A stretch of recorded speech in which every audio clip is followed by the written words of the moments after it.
بسم اللہ الرحمن الرحیم الرحمن علم القرآن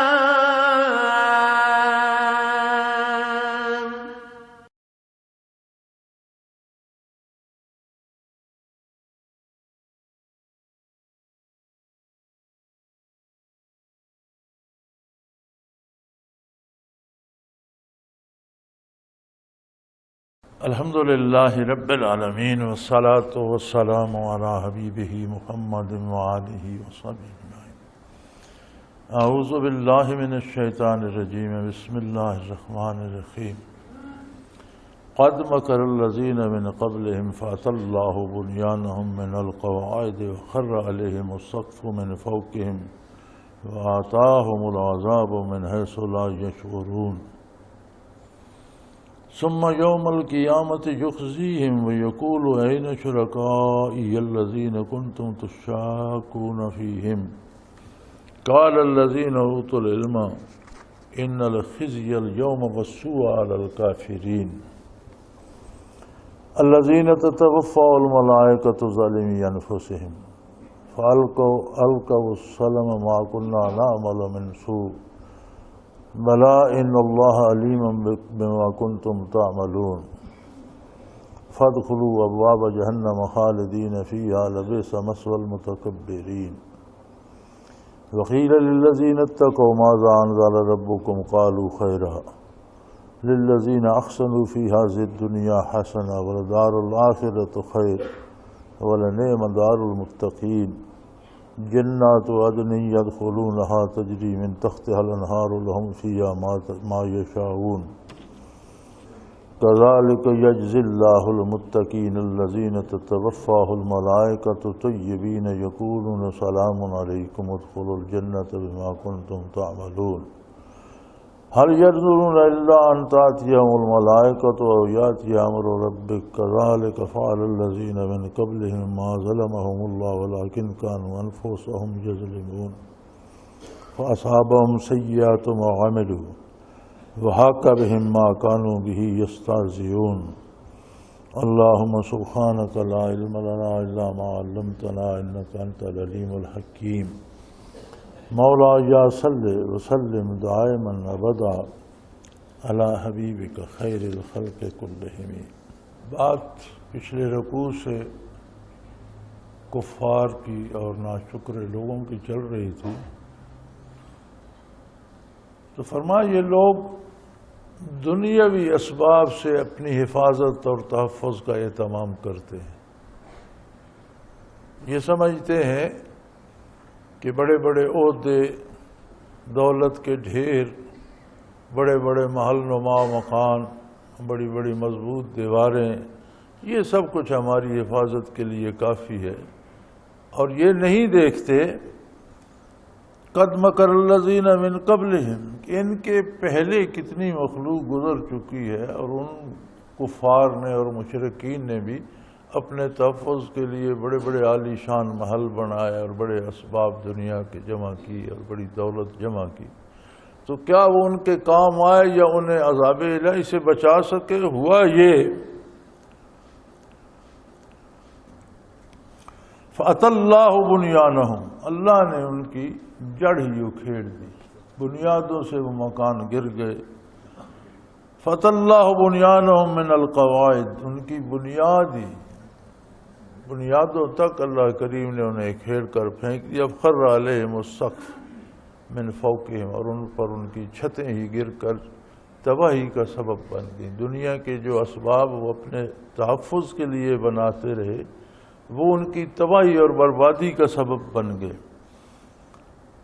اور یہ سارے عذاب انہیں ایسے آئے وَآتَاهُمُ الْعَذَابُ مِنْ حَيْثُ لَا يَشْعُرُونَ، جدھر انہیں گمان بھی نہیں تھا اس طرف سے عذاب آ گیا، جو کبھی انہیں سوچا بھی نہیں تھا وہاں سے گرفت آ گئی۔ ہوا زندگی کا سبب ہے، ان پر ایسی چلی کہ انہیں تباہ کر کے رکھ دیا اور موت کا سبب بن گئی۔ پانی زندگی کا بنیادی عنصر ہے، لیکن ان پر ایسا برسا کہ انہیں تباہ و برباد کر کے غرق کر کے رکھ دیا۔ بادلوں سے پانی برسا کرتا ہے، بدکاروں پر بادلوں سے بھی آگ برسی۔ یعنی بندہ سوچ نہیں سکتا کہ یہ ایسا ہوگا۔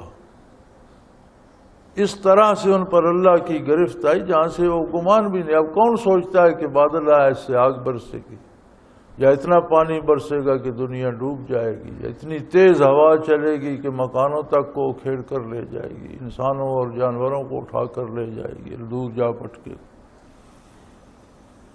تو اس طرح سے اللہ کے عذاب نے انہیں پکڑا جس کا انہیں گمان بھی نہیں تھا۔ اور اصل ذلت تو ہوگی قیامت کے دن۔ یہ تو اخروی ذلت کا ایک تھوڑا سا حصہ ہے کہ دنیا تباہ ہو گئی، موت آ گئی، غرق ہو گئے، جل گئے۔ ثم یوم القیامت یخزیہم، ذلت کا سامنا تو انہیں میدان حشر میں ہوگا، قیامت کے دن ہوگا، جب ان سے کہا جائے گا وَيَقُولُ أَيْنَ شُرَكَائِيَ الَّذِينَ كُنْتُمْ تُشَاكُونَ فِيهِمْ، اب وہ تمہارے معبودان باطلہ کہاں ہیں جن کی حمایت میں تم اللہ کے رسولوں سے بھی جھگڑا کرتے تھے، جن پر اصرار کر کے تم جمے ہوئے تھے۔ معبود باطل کون ہے؟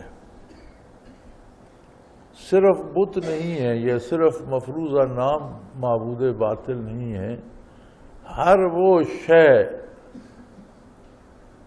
جس پر آپ اللہ کے سوا بھروسہ کر لیں کہ یہ چیز میرے کام آئے گی، اللہ کی اطاعت نہ کریں، اللہ پر بھروسہ نہ کریں، اللہ کے نبی کا اتباع نہ کریں، اور سمجھیں کہ یہ چیز، یہ دولت مجھے بچا لے گی، یا یہ بڑے بڑے محلات مجھے بچا لیں گے، یا میرا بڑا عہدہ ہے مجھے بچا لے گا، تو یہ ساری چیزیں اللہ کو چھوڑ کر جن پر بھروسہ کیا جائے یہ معبود باطل بن جاتی ہیں۔ حتیٰ کہ اگر اپنی ذاتی خواہشات کی بھی اندھا دھند پیروی کی جائے، یہ پرواہ نہ کی جائے کہ اللہ کے حکم کے مطابق ہے یا خلاف ہے، نبی صلی اللہ علیہ وسلم کی شریعت کے مطابق ہے یا خلاف ہے، ہر حال میں اس کے پیچھے چلا جائے، تو یہ اپنی خواہش نفس ہی معبود بن جاتی ہے۔ افرأیت من اتخذ الہہ ہواہ، آپ نے ان لوگوں کو دیکھا ہے جنہوں نے اپنی خواہش نفسی کو اپنا معبود بنا لیا اور اسی کی مکمل اطاعت کے اسیر ہو گئے۔ تو ہر وہ چیز جو اللہ کو چھوڑ کر اسے اپنا زندگی کا یا اپنی ضرورتوں کا یا اپنی خواہشات کی تکمیل کا سبب سمجھا جائے، وہ معبود بن جاتی ہے، معبود باطل ہے۔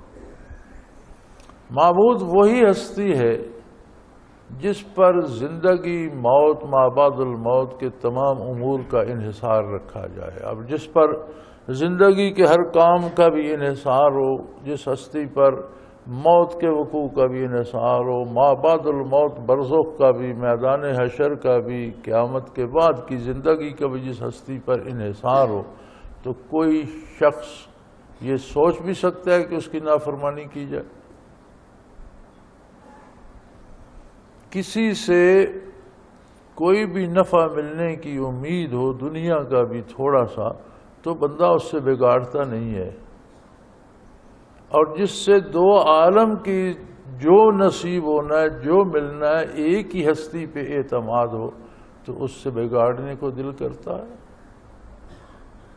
بتقاضائے بشریت غلطی ہو جانا ممکن ہے۔ انبیاء معصوم ہوتے ہیں، انبیاء میں غلطی کا، گناہ کا مادہ ہی نہیں ہوتا۔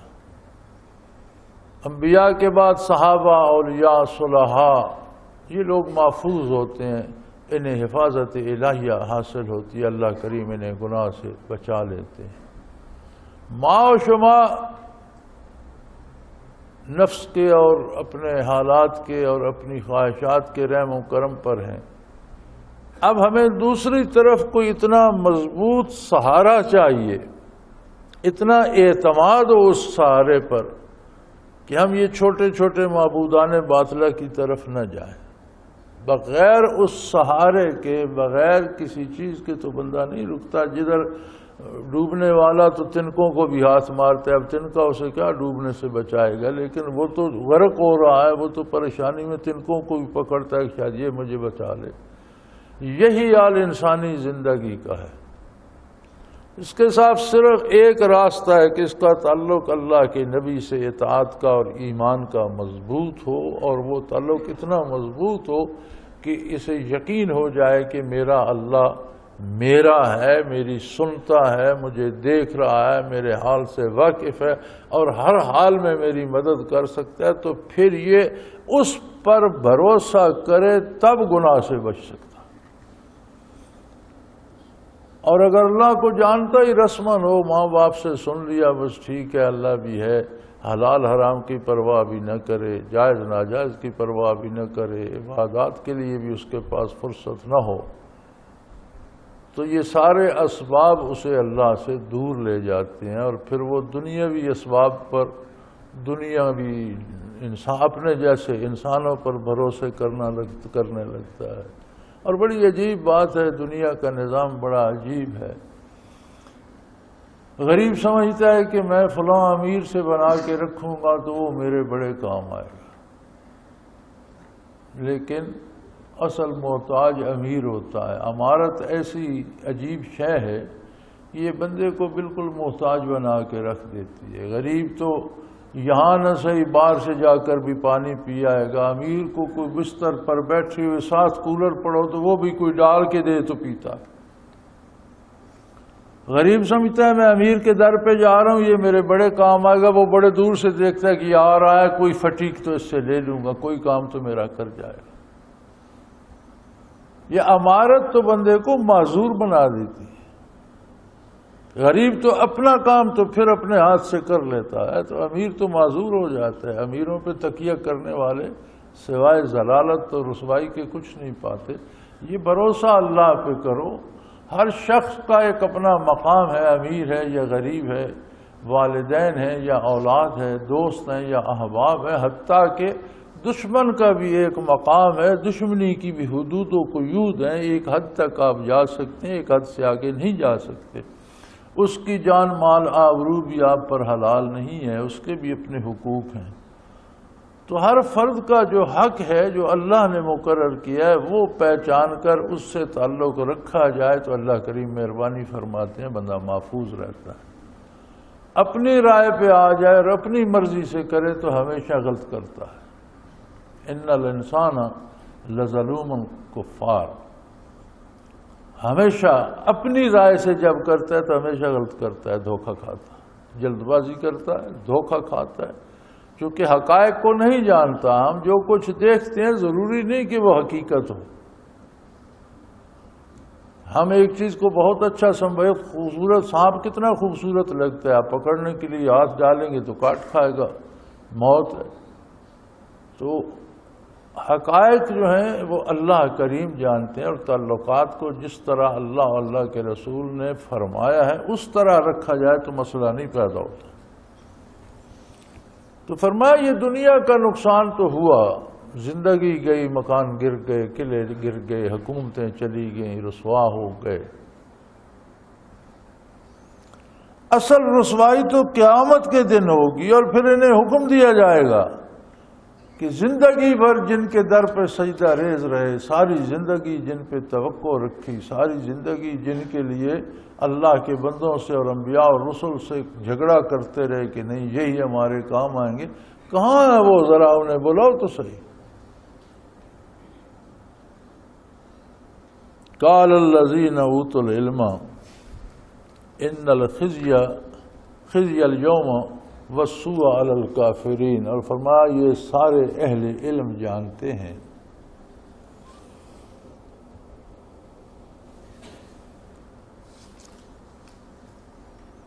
قال الذین اوتوا العلم، جن کو علم عطا فرمایا گیا ہے۔ ہمارے ہاں اس علم پہ بھی بڑی بحثیں ہیں۔ علم کسے کہتے ہیں؟ علم کیا ہے؟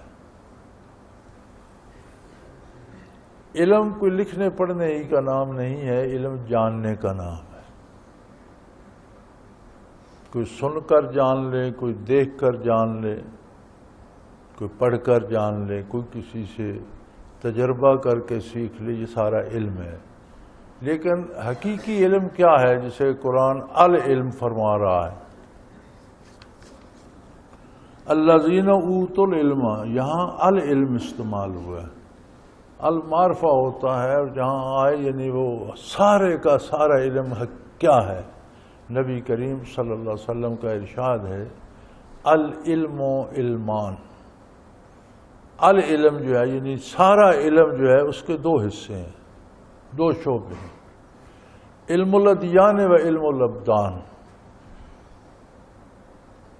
عقائد، ایمانیات، نظریات کا علم، اسے کہتے ہیں انگریزی میں نارمیٹو سائنس۔ ایمانیات کا، اعمال کا وہ کیسے کرنے، یعنی آپ آسانی کے لیے کہہ سکتے ہیں دین کا علم، ایک حصہ یہ ہے۔ دوسرا حصہ علم کا ہے علم الابدان، او کما قال رسول اللہ صلی اللہ علیہ وسلم، وجودوں کا علم، مادی علم، فزیکل سائنسز جسے کہتے ہیں۔ تو العلم تب بنتا ہے کہ آپ کے پاس یہ علوم ظاہری بھی ہوں جو آپ کے سکول اور مدرسے اور کالج اور یونیورسٹیاں پڑھاتے ہیں، اور آپ کے پاس وہ دینی معلومات بھی ہوں جو آپ کے دینی ادارے اور بڑے بڑے دینی جو مدرسے ہیں جو تعلیمات قرآن اور حدیث اور فقہ کی وہ دے، وہ بھی ہو، یہ بھی ہو، تو یہ العلم بنتا ہے۔ دونوں شعبوں کو جاننے والا عالم کہلاتا ہے۔ ہمارا یہ مسئلہ یہ بن گیا نہیں، بنا دیا گیا۔ مسلمان حکومت رہی ہے بر صغیر پر 700-800 سال، اس کے بعد یہاں انگریز قابض ہوئے۔ انگریزوں نے مسلمانوں کے عہد حکومت میں جو علم کے ذرائع تھے، جنہیں یونیورسٹیاں کہا جاتا ہے، جامعات، اب تو جہاں جمعہ پڑھے اسے جامع کہہ دیتے ہیں نا، جامع کا مطلب ہے، جامع ترجمہ ہے یونیورسٹی کا، جہاں دنیا بھر کے سارے علوم سکھائے جاتے ہیں اسے یونیورسٹی کہتے ہیں، عربی میں اسے جامع کہتے ہیں۔ تو سارے علوم ان جامعات میں سکھائے جاتے تھے، طبیب اور ڈاکٹر وہیں سے آتے تھے، انجینئر اسی جامعات سے آتے تھے، خطیب اور امام انہی جامعات سے آتے تھے، فقیہ اور محدث انہی جامعات سے آتے تھے، مفسر وہیں بنتے تھے۔ وہ جامعات تھیں، وہ دین و دنیا کے علوم کا مجموعہ تھیں، اور وہاں سے العلم نصیب ہوتا تھا۔ انگریز نے اس کو توڑنے کے لیے اس طریقے علم کو ختم کر دیا اور ان مدارس کے پڑھے ہوئوں پر انگریزی حکومت کی نوکری کے دروازے بند کر دیے۔ انگریز نے اپنا تعلیمی نصاب بنایا جس کی بنیاد اور خد و خال یہ تھے کہ اس طرح کی تعلیم دی یہ اپنے آباء و اجداد کو اور اپنی روایات کو اور اپنے مذہب کو تو کمزور اور غلط اور باعث شرم سمجھیں، ہماری تہذیب کو، ہمارے حلیے کو، ہماری روایات کو اپنائیں اور اسے باعث فخر سمجھیں۔ کم و بیش 100 سال یہ نظام انگریزی حکومت میں چلتا رہا، 150 سال انگریز بر صغیر پہ قابض رہا۔ پہلا 50 سالہ دور مجاہدین نے مصیبت ڈالی رکھی، بھڑتے لڑتے رہے۔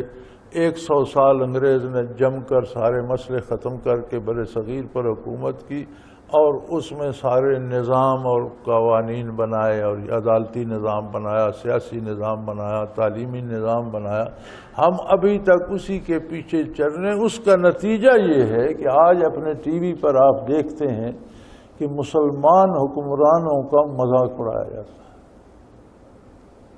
اور انگریز حکمرانوں پر فخر کیا جاتا ہے۔ آج بھی آپ کے ٹیلی ویژن پر روز نہیں آتا، کسی ڈوم کو شہنشاہ بنا دیتے ہیں، مسلمان حکمران کا نام دے دیتے ہیں، ویسے کپڑے پہنا دیتے ہیں، پھر اس کا مذاق اڑاتے ہیں۔ یہ وہ پھل ہے جو اس انگریزی تہذیب کا لگا ہے، اور یہ ہمارا اندر کی بات ہے جو ہمارے دل میں ہے، یہ سامنے آ رہی ہے کہ ہم انگریزی تہذیب، انگریزی معاشرت کو قابل فخر سمجھتے ہیں اور اپنی معاشرت، اپنے متقدمین کا مذاق اڑاتے ہیں۔ اس کی وجہ یہ ہے کہ ہمارے پاس العلم نہیں ہے، آدھا علم ایک طبقے کے پاس ہے، آدھا ایک طبقے کے پاس۔ جو دینی علم کی طرف گئے، ہماری بد نصیبی یہ ہے کہ انہوں نے کالج یونیورسٹیوں کا رخ نہیں کیا، انہیں چاہیے تھا دینی علم بھی حاصل کرتے، یہ بھی حاصل کرتے۔ وہ ایک الگ طبقہ بن گیا، پورے بر صغیر میں ایک علماء کا الگ طبقہ بن گیا۔ جو کالج اور یونیورسٹی گئے، انہوں نے کسی سے کلمے کی اصلاح بھی نہیں کرائی، وہ 6 بار MA کیے بیٹھے ہیں، ڈاکٹریٹ کیے بیٹھے ہیں اور PhD کیے بیٹھے ہیں، لیکن ان سے آپ نے دیکھا نہیں، مرکز کے 2 وزیروں سے اس دن کل شریف پڑھایا گیا اور دونوں نے غلط پڑھا، اور 3 بار پڑھایا، 3 بار۔ اب کل شریف کتنی لمبی صورت ہے، تو وہ ان پڑھ تو نہیں تھے، دنیاوی علوم تو بڑے ہیں ان کے پاس اور دنیا پھرے ہوئے ہیں، بات ہی منہ ٹیڑھا کر کے انگریزی میں کرتے ہیں، لیکن قرآن کا تو کل شریف، حالانکہ کل شریف ہر ان پڑھ مسلمان نے بھی یاد کیا ہوتا ہے اور نماز کی ہر رکعت میں پڑھتا ہے، جسے اور کچھ نہیں آتا وہ سورۃ فاتحہ اور کل شریف سے ہر رکعت نماز پڑھتا۔ تو مرکز کے وزراء ہیں، انہیں کل شریف نہیں آتا، اب ان کے پاس العلم کہاں سے آئے گا؟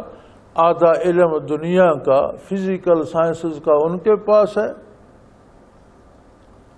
اور نارمیٹو سائنس کا علم علماء کے پاس ہے۔ اب دونوں لڑ رہے ہیں، مولوی کہتے ہیں یہ جتنے بابو لوگ ہیں انہیں گردن مار دینی چاہیے ان کی، وہ بابو لوگ کہتے ہیں ان سارے مولویوں کا جہاز بھر کے سمندر میں ڈبو دینا چاہیے، وہ کہتے ہیں یہ ہماری تباہی کا سبب ہے، یہ کہتے ہیں وہ ہماری تباہی کا سبب ہے۔ اس کی بنیاد یہ ہے کہ دونوں کے پاس العلم نہیں ہے۔ دونوں میں جو کوئی بھی، جتنے بھی اللہ کے بندے ایسے ہیں جنہیں اللہ نے دین کا علم بھی دیا ہے اور دنیاوی علوم بھی دیے ہیں، العلم ان کے پاس ہے۔ ایسے کسی بندے سے آپ کوئی ایسی بات نہیں سنیں گے کہ فلاں کو ڈبو دو اور فلاں کو ترا دو تو فلاں مسئلہ ہے اور فلاں کر رہا ہے، نہیں، وہ بات کرے گا تو سنجیدہ کرے گا، ٹھیک کرے گا، فائدے کی کرے گا۔ اتنی لمبی بات اس پر میں نے اس لیے کر دی کہ ہم اپنے بچوں کو ایک طرف کی تعلیم دلاتے ہیں۔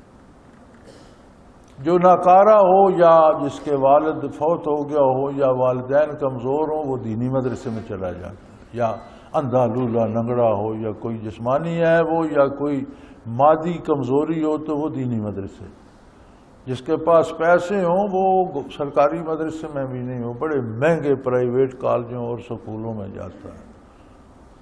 ضرور اچھی تعلیم حاصل کرنی چاہیے، اچھے سکولوں میں بچوں کو پڑھانا چاہیے جتنا زیادہ ہو سکے، لیکن یہ یاد رکھیں بیلنس رکھیں۔ اگر آپ اسے اچھے سکول میں بھیجتے ہیں تو کسی عالم کی خدمات گھر پہ حاصل کر لیجئے۔ اب جو بڑے بڑے برن ہال وغیرہ اور لاہور کے کالجوں میں پڑھا سکتے ہیں تو ایک عالم کو بھی ہائر کر سکتے ہیں، ایک استاد کو رکھ لیں، اسے بھی تنخواہ دیں، گھنٹہ 2 گھنٹے اسے بھی وقت دیں، کم از کم وہ نماز روزہ بھی سیکھ لیں، کوئی چند پاروں کا ترجمہ سیکھ لیں، کچھ احادیث مبارکہ سیکھ لیں، کچھ فقہی احکام سیکھ لیں۔ تو بچوں کی تعلیم میں آپ دونوں طرح کا اہتمام کریں۔ یہ میں ساری تفصیل اس لیے میں نے عرض کی ہے کہ ایک طرف پڑھائیں گے، خواہ دین خواہ دنیا، اس کے پاس آتا علم ہوگا۔ یہاں قرآن کریم فرما رہا ہے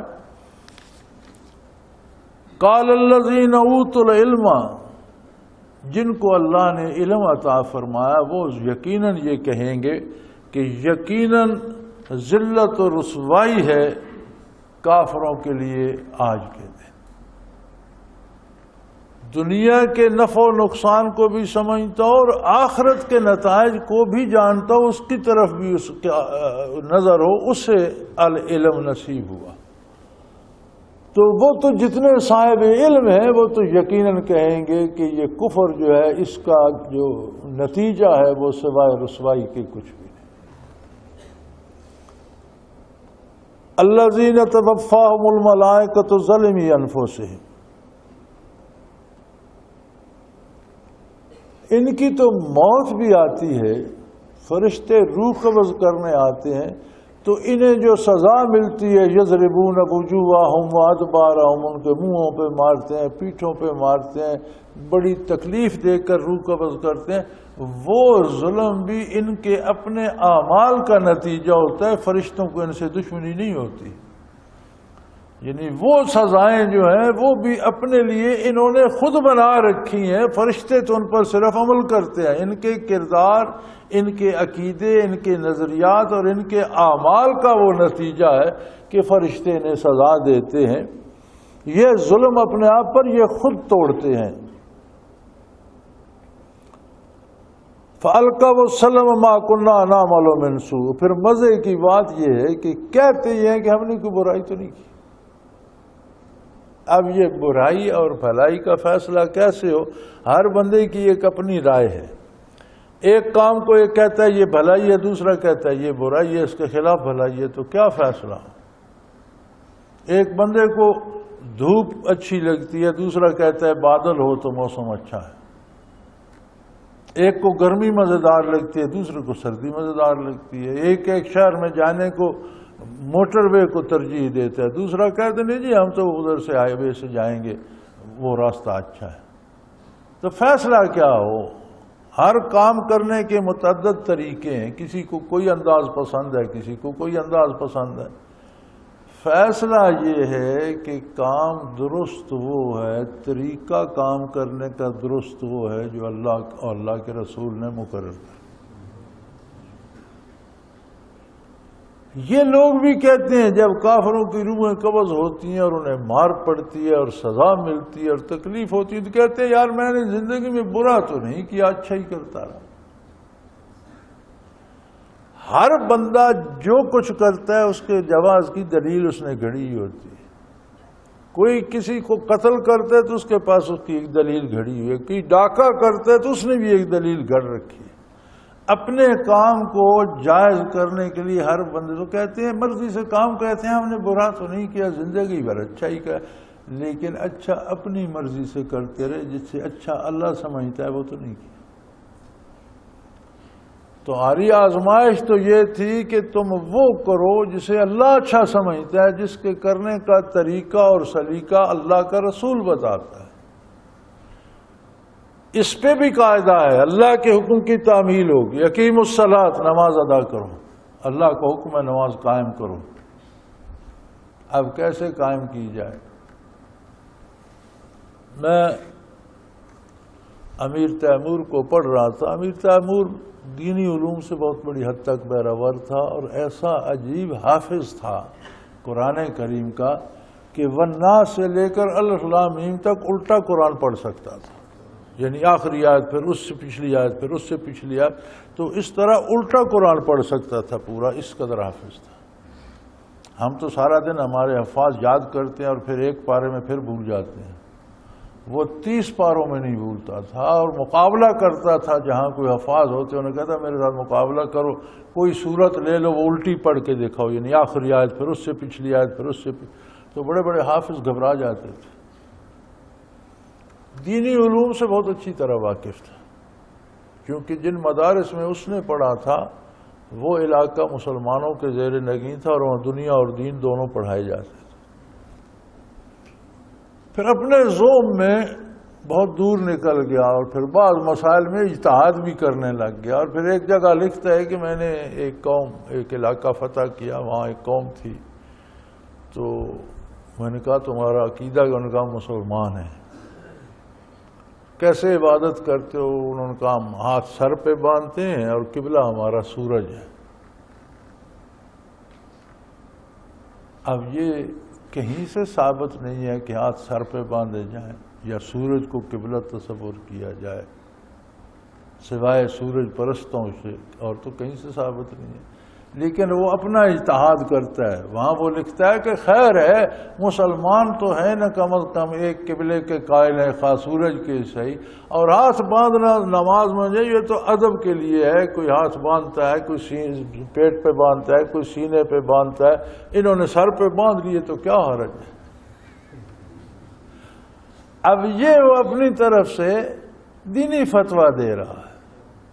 بھئی جس فتوے کی اصل نہیں ہے نہ قرآن میں، نہ حدیث میں، نہ متقدمین میں، نہ آثار میں، تو وہ تو درست نہیں ہوگا۔ اب وہ اپنی طرف سے تو بڑا اچھا کر رہا ہے کہ یہ بھی مسلمان ہے اور میں ان کی حوصلہ افزائی کر رہا ہوں، لیکن بے دینی کو بڑھاوا دے رہا ہے۔ تو وہ بھی کہیں گے کہ ہم نے برائی تو نہیں کی، زندگی بھر جو اچھا سمجھا وہ کرتے رہے۔ فرمائیں گے اچھا جسے میں سمجھتا ہوں وہ کرنا تھا، جسے خود سمجھتے رہے وہ اچھا کرتے۔ تم کیا اور تمہاری سمجھ کیا؟ تم کو تو اپنے وجود کا پتہ نہیں ہے کہ تمہیں گرمی ہو گئی ہے یا سردی ہو گئی ہے، بخار کیوں ہوا ہے یا کھانسی کیوں آئی ہے، تم اس کے لیے دوسرے ڈاکٹر یا طبیب کے پاس جاتے ہو۔ تمہیں اپنا بھلا برا نہیں پتہ، تو دنیا و امور کے بھلے برے سے تم کب آگاہ ہو؟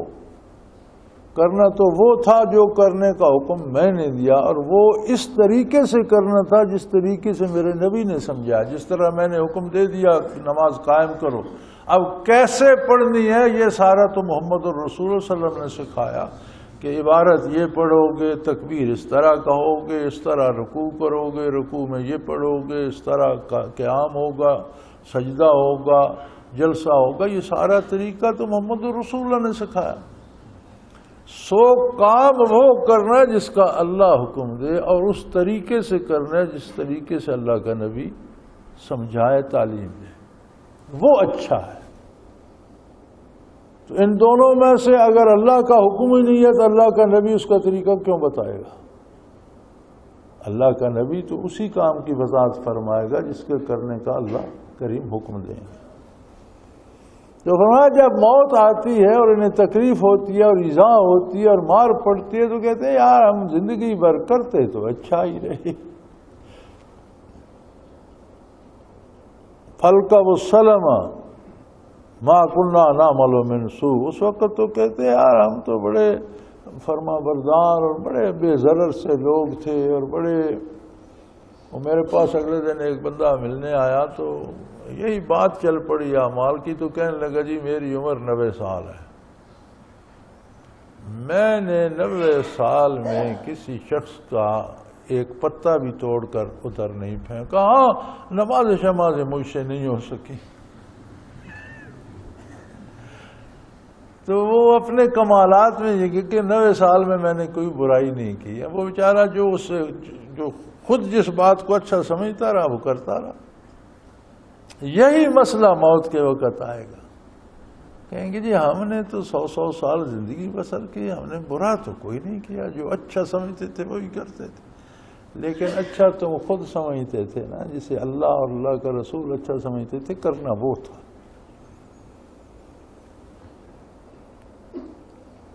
بلا ان اللہ علیم بما کنتم تعملون، اللہ کے فرماتے ہیں تم ٹھیک کہتے ہو، لیکن میرا ارشاد بھی سن لو، جو تم کرتے تھے اس سب سے میں خود واقف ہوں، میں جانتا ہوں تم کیا کرتے تھے اور وہ اچھا ہے یا برا ہے، اور تمہیں بھی اب خبر لگ جائے گی جب اس کے نتائج بھگتو گے کہ وہ اچھا تھا یا برا تھا۔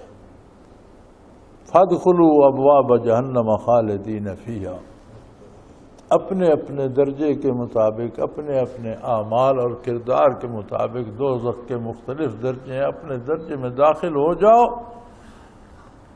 اور ہمیشہ ہمیشہ کے لیے تمہیں وہیں رہنا ہوگا۔ کفر کی مصیبت یہ ہے کہ اس میں واپسی کا کوئی راستہ نہیں۔ فَبِئْسَ مَثْوَى الْمُتَكَبِّرِينَ، تم زندگی بھر اسی وام میں مبتلا رہے کہ جو تم کرتے ہو وہی ٹھیک ہے، تم اپنی بڑائی میں مبتلا رہے کہ میں بڑا دانشور ہوں، جسے میں اچھا سمجھتا ہوں وہی اچھا ہے، جو میں کرتا ہوں وہی صحیح ہے۔ تو اس طرح تو دنیا میں کوئی بندہ بھی غلط نہیں ہے، جو کچھ جو کرتا ہے، کوئی کام بھی جو شخص بھی کرتا ہے وہ اپنی طرف سے اس نے دلیل گھڑی ہوئی ہوتی ہے کہ یہی صحیح ہے، وہ دلیل کام نہیں آئے گی۔ دلیل ایک ہی ہے کہ اس کام کو اللہ نے، اللہ کے حبیب نے اچھا کہا ہو، اللہ کی شریعت نے، اللہ کے بتائے ہوئے طریقے نے اسے اچھا کہا ہو۔ تمہاری رائے میں اچھائی برائی مقرر کرنے کا کوئی اختیار نہیں ہے۔ سو فادخلوا ابواب جہنم خالدین فیہا، اپنے اپنے درجے کے مطابق جتنی کسی نے برائی کی ہے اس کے ہر برائی کے الگ درجے ہیں. اپنے اپنے دروازے سے داخل ہو جاؤ دوزخ میں اور وہاں ہمیشہ رہنا ہوگا. اور متکبرین کا ٹھکانہ بہت ہی برا ہے. یہ بھی تو ایک تمہارا تکبر ہے نا کہ میں ہی سب کچھ جانتا ہوں. حتیٰ کہ تم نے احکام الہی کو بھی اس لیے نظر انداز کر دیا کہ یہ تو ہوں گے یار ہوں گے، لیکن جو میں کر رہا ہوں یہ بہتر ہے. اب اس کے مقابلے میں وکیل للذین اتقوا ماذا انزل ربکم پوچھا جاتا ہے پرہیزگاروں سے جب دنیا کی زندگی میں بھی عمل کرتے ہوئے بھی، یہ کیا کر رہے ہو، یہ کیوں کر رہے ہو، یہ کیا یار ہر وقت مسجد کی طرف چلے رہتے ہو، سارا دن منہ بند ہے، روزہ رکھا ہوا ہے، یہ کیا کر رہے ہیں، ان کی کیا ضرورت ہے؟ کیا تمہارے پروردگار نے تمہیں ایسی باتیں کہی ہیں؟ وہ کہتے ہیں قالوا خیرا، اللہ نے جو بھی کہا ہے وہی بہتر ہے اور اسی میں خیر. اللہ کے بندوں پر جب یہ اعتراض کیے جاتے ہیں کہ یہ تم کیا کرتے ہو، ایسا کہ تم نے کیوں داڑیاں بڑھائی ہوئی ہیں، بڑے دور سے کافر اور دشمنان دین بات کو چلا کر لے آتے. اب آج کے اس طبقے کو جو یک طرفہ صرف دنیا کی تعلیم حاصل کرتا ہے نا، اسے رجھانے کے لیے پرانی فلمیں بنائیں گے، پرانے زمانے کی قدیم اقوام کی انگریزی فلمیں بنائیں گے. اس میں پورے اہتمام سے ہر بندے کو داڑھی والا دکھائیں گے، چھوٹی ہو یا بڑی اس کی داڑھی ضرور ہوگی. پتہ ہے اس کا مطلب کیا ہے کہ یہ ہمارا جو پیروکار طبقہ یہ سمجھے کہ یہ داڑھی تو ہر جاہل بندہ رکھتا تھا، کلین شیو ہونا تہذیب ہے. یعنی بڑے دور سے لے کے چلتے ہیں کہ اس بات کا الٹیمیٹ ریزلٹ یا نتیجہ جو ہے وہ لوگوں کی سوچ پہ یہ ہوگا. لیکن جن کا تعلق اللہ سے ہوتا ہے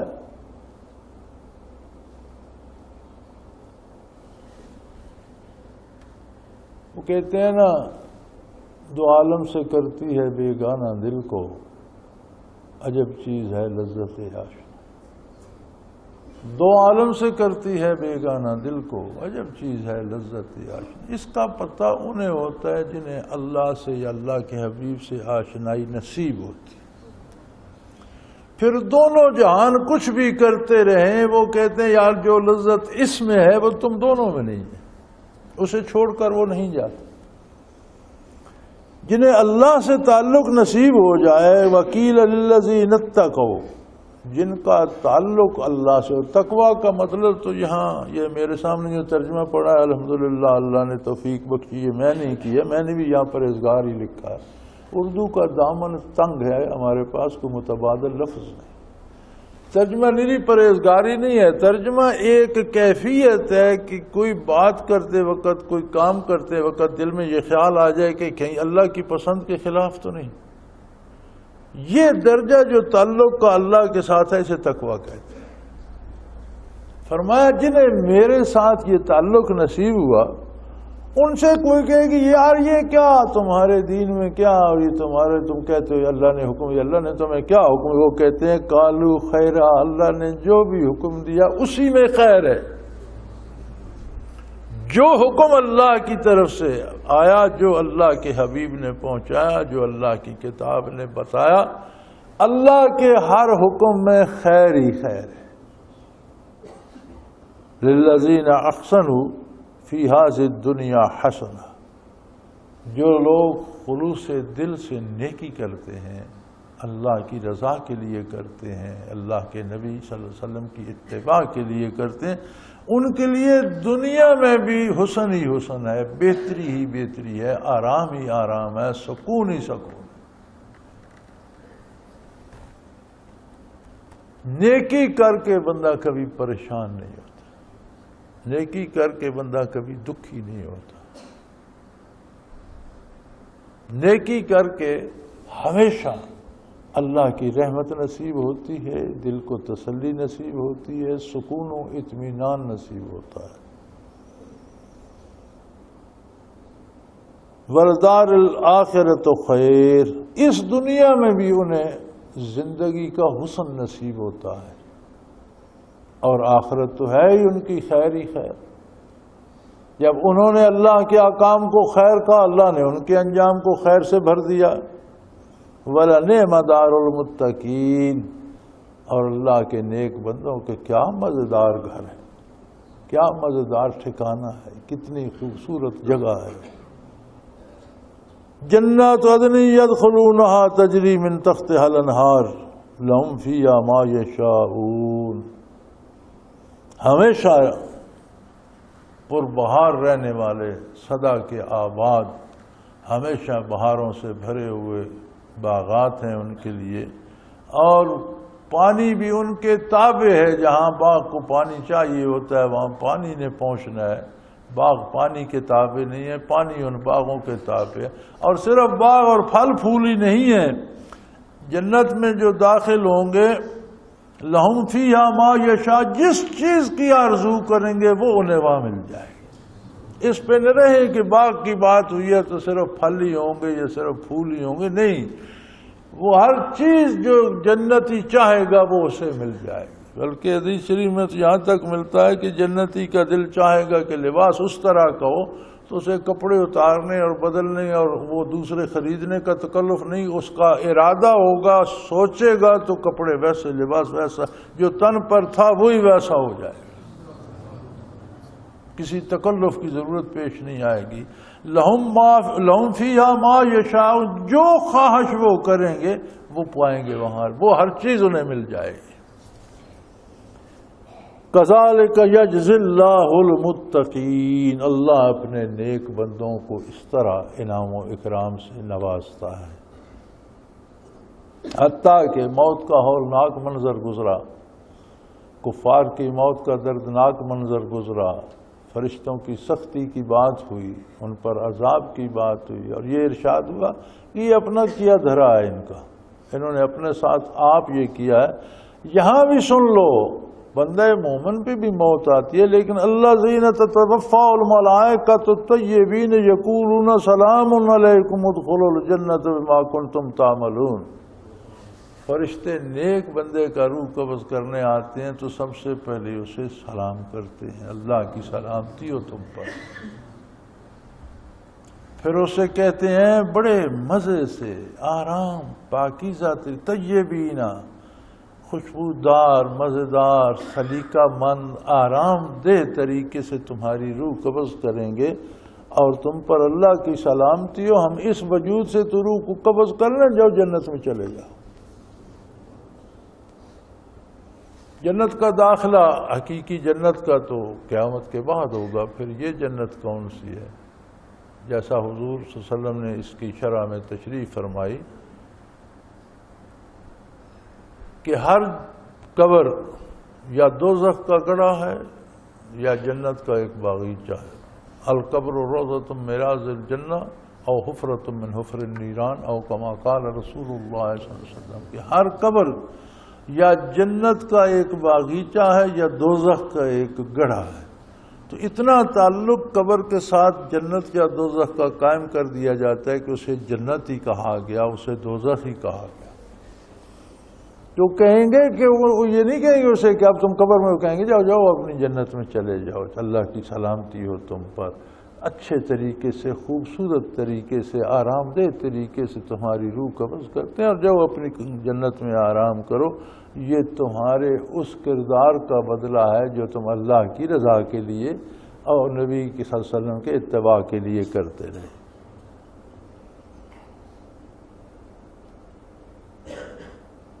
هل ينظرون الا ان تاتيهم الملائکۃ یاتی امر ربک، کافروں کی مصیبت یہ ہے، اور کفر ایک ایسی دلدل ہے کہ جب اس میں یہ اتر جاتے ہیں تو تب تک انہیں سمجھ نہیں آتی جب تک اللہ کا حکم یعنی موت نہ آ جائے یا روح قبض کرنے والے فرشتے نہ آ جائیں، تب تک انہیں سمجھ نہیں آتی۔ جب وہ آ جائے تو پھر پتہ کہتے ہیں یار کرتے تو اچھا ہی رہے، کیا خواہ اچھا کرتے رہے۔ کذالک فعل الذین من قبلہم، ان سے پہلے کفار جو تھے وہ بھی یہی کرتے تھے کہ میں اچھا ہی کر رہا ہوں۔ یہ انہوں نے روایت بنائی ہوئی ہے کہ میں جو کرتا ہوں وہ اچھا ہوتا ہے. اچھا یا برا کسی فرد کے کہنے سے نہیں، کسی دانشور کے کہنے سے نہیں، اچھے اور برے کا فرق اللہ اور اللہ کے حبیب صلی اللہ علیہ وسلم نے واضح کر دیا. جو اللہ کے حضور اچھا ہے وہ سب اچھا ہے. کہیں جان بچانا عبادت ہے، فرض ہے، اور کہیں جان دینا فرض ہو جاتا ہے. جہاں اللہ چاہے کہ یہاں جان دو وہاں جان دینا فرض ہے، جہاں اللہ چاہے کہ جان کی حفاظت وہاں جان بچانا فرض ہے. تو جو حکم اللہ کا ہے بہرحال وہ اچھا ہے، جو طریقہ نبی صلی اللہ علیہ وسلم کا ہے بہرحال وہ اچھا ہے. یہ پہلے کفار بھی یہی کہتے تھے، اپنی پسند سے کہتے تھے ہم اچھا ہی کر رہے ہیں، کسی کا برا تو نہیں کر رہے. سارے حکمران یہی کہتے ہیں، لوٹ کر کھا جاتے ہیں اور کہتے ہیں پبلک کی بہتری کے لیے کر رہے ہیں. 10 لاکھ جہاں خرچ ہونے ہیں وہاں 10 ارب خرچ کرتے ہیں، 5 لاکھ وہاں لگاتے ہیں، باقی سارا خود کھا جاتے ہیں. کہتے ہیں آپ پبلک کی بہتری کے لیے کر رہے ہیں. پبلک بھی آ جائے گی ایک میدان میں، اور بہتری اور برائی بھی آ جائے گی، اور تم بھی وہیں ہوگے ہم بھی وہیں ہوں گے. دیکھا جائے گا کہ کیا ہو رہا ہے. یہ تو چند روزہ زندگی ہے، گزر جائے گی.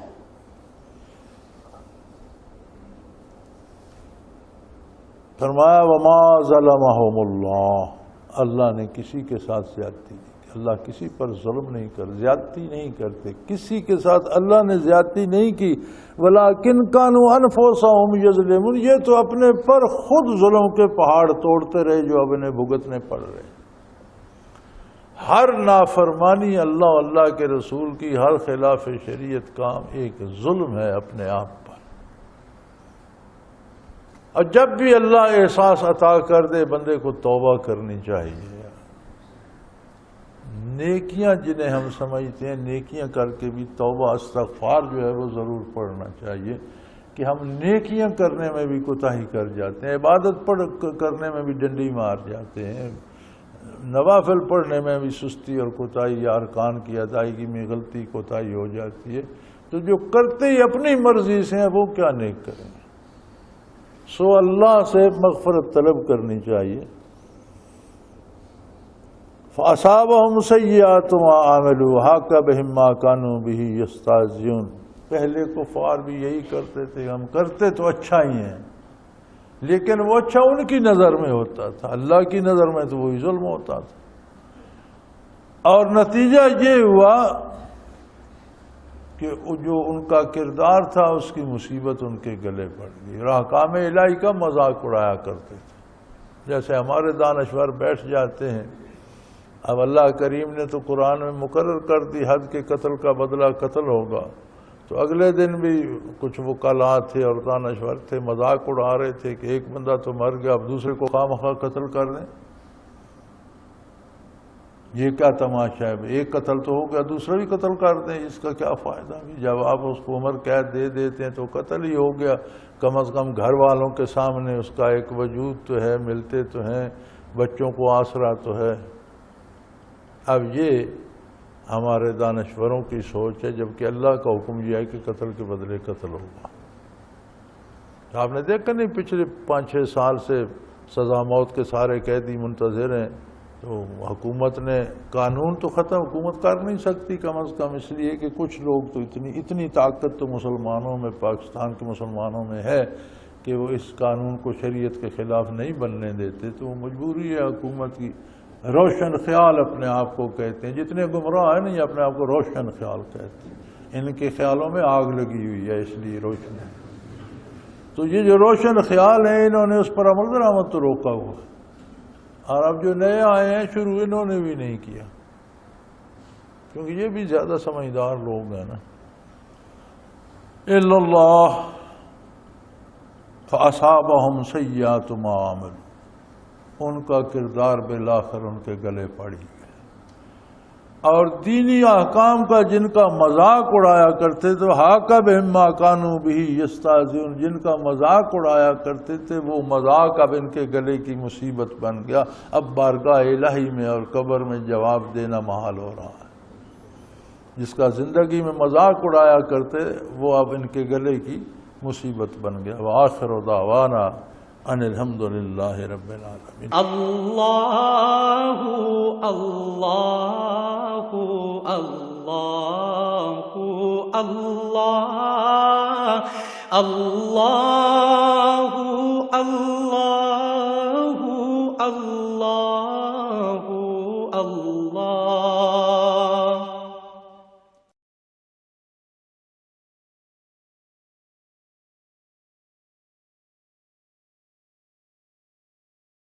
سال سے قرآن و حدیث کے اوپر خطابات کر رہے ہیں اور سلسلہ نقشبندیہ اویسیہ کے مطابق لوگوں کو ذکر الہی کی تربیت دے رہے ہیں.